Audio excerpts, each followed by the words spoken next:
আমার নাম শাকের। হুজুর, আমার নাম রাজা।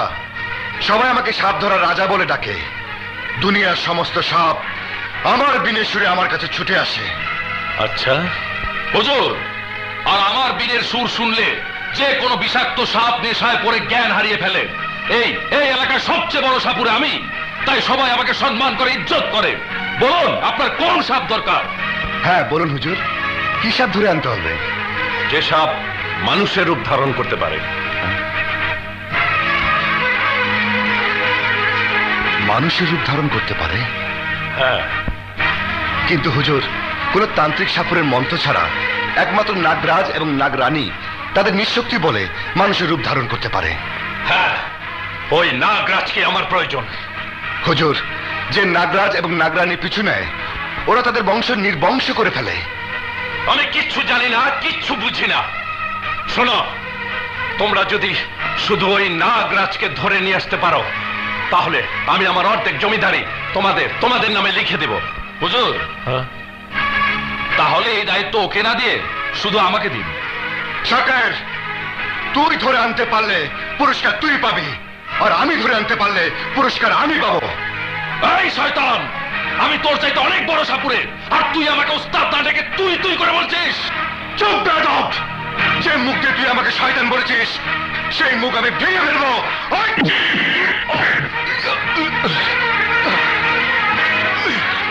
তুই আমার গায়ে হাত তুলেছিস, তোর হাত আমি ভেঙে ফেলবো। তাহলে আয়।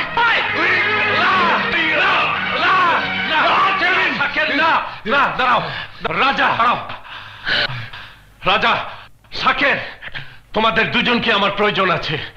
তোমাদের আমি কাল এই জঙ্গলগড়ের বাংলোতে নিয়ে যাব, যেখানে আমার বাবা মাকে নাগরাজ মেরেছিল। তোমরা তৈরি হয়ে নাও। জি হুজুর।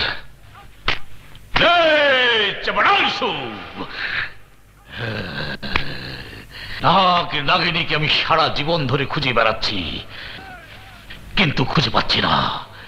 আমাকে যেভাবেই হোক নাগিনীকে খুঁজে বের করতেই হবে। নাগের জন্য হুজুর আমাদের বাংলো পর্যন্ত পৌঁছে দিয়ে গেছে। শাকের, এখান থেকে মায়াবী বন শুরু। আমি বাবার কাছে শুনেছি এই জঙ্গলে নাগ নাগিনী থাকে। শোনো, তুমি ওদিকে যাও। যদি কোনো সাপের দেখা পাও, তাহলে সেই সাপ কোথায় থাকে দেখে চলে আসবে, কোনো ক্ষতি করবে না। ঠিক আছে, তুমি যাও।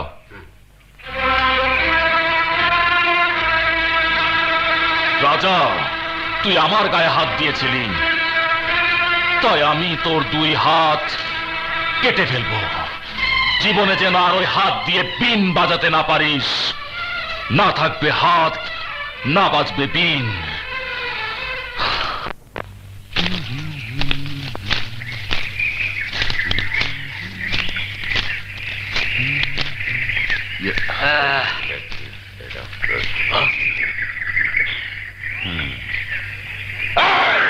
কে তুই? এই জঙ্গলে কি চাস? সেই কৈফিয়ত কি তোদের দিতে হবে? যা, তোরা তোদের কাজ কর, যা। হ্যাঁ যাব, তবে আমাদের এলাকায় যে একবার আসে সে জীবন নিয়ে ফিরে যেতে পারে না। তাহলে দেখি আমি জীবন নিয়ে ফিরে যেতে পারি কিনা। যা। হুকুমা।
তুমি আমাকে বাঁচিয়েছো। তুমি কথা বলতে পারো না?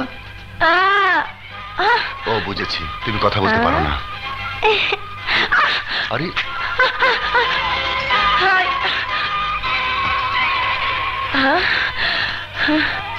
শোনো, তুমি যে হয়ে থাকো, তুমি আমার জীবন বাঁচিয়েছো। শোনো, আমি তোমার কাছে ঋণী দিদি। শোনো, আরে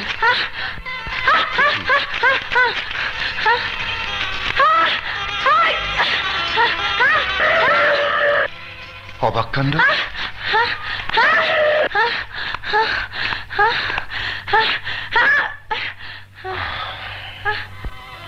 ও সাকেরের কথা বলছো? হ্যাঁ। সে ফেরেনি। এখনো ফিরেনি? বুঝেছি, অর্ধেক জমিদারির জন্য গুম হারাম করে ফেলেছে। আল্লাহ জানে জঙ্গলে যে কখন কি করে ফেলে। তোমার কাছে কথা না থাকলে আমি পৃথিবীর কিছুই জানতে পারতাম না। তুমি কয়েকদিনে অনেক কিছু শিখেছো। আচ্ছা এবার বলো। থাক, আদার নয়, ঘামে সমস্ত শরীর ভিজে গেছে।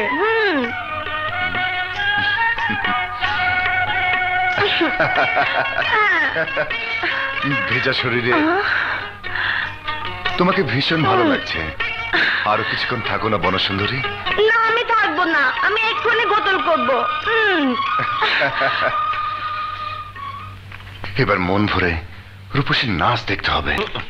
এটার কোনো রস নাই বাবা রে, পেটের ক্ষুদায় এই হুক না পাতার মতো আমি হুগায় হুট করে গেছি। চালু মিয়া। কেডা কেডা ডাকে?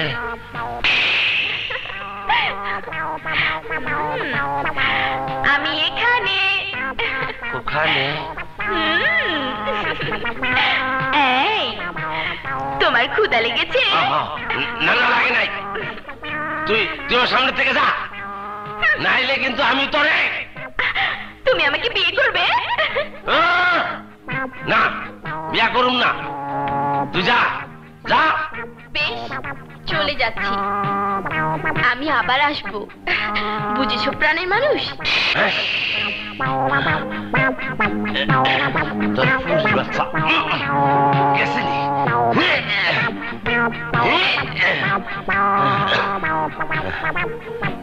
জঙ্গলে থাইকা পরীর চেহারা দেখতে দেখতে মাইসের চেহারা ভুলে গেছি গা, লগে আমার চেহারাটা ভুলে গেছি গা। হায় রে বনবাসের রূপবান, কত কষ্ট জানি তুই করছস। যাই পানির মধ্যে নিজের চেহারা দেখি। কিসের টাকা কিসের পয়সা গো, পানিতে নিজের চেহারাটা দেখি। সিং মাছে গাই মারবো।